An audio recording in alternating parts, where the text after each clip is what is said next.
That's the call on Cleveland radio. Darnell McDonald slipped running around second base. Everett threw behind him, tagged him out. The Red Sox 0-6. Worst start since 1945. This report brought to you by Big O Tires. Kevin the Rat, KGO Radio Sports. Don't you have more to say about Big O Tires? In store or online, Big O has the lowest tire prices every time. See BigO.com or call 1-800-NEW-TIRE for price match details in the store nearest you. Very good. You get. It is 5:25, time for first traffic on the spies. Here's Stamber.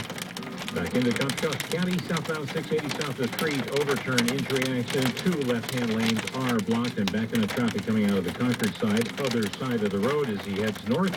The super commuter, John Whalen. Yeah, that's eye candy for northbound rubberneckers indeed, but once you get past that, it actually is a fairly decent ride. You'll pass 242, Highway 4, and be on that Vaaci Bridge before you know it.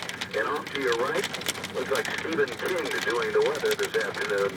Yes, could be. Well, he's right on the edge of it in Vallejo and flying along. Gary Hansen. And I'd rather be flying away from it than driving toward it, which is a lot of folks are doing. Highway 80, looking great through Vallejo. You're moving fine. You're in the sunshine. It's a beautiful day. As soon as you get right to the top of American Canyon, it all changes. You're driving into darkness, rain, lightning, thunderstorms, and traffic stops.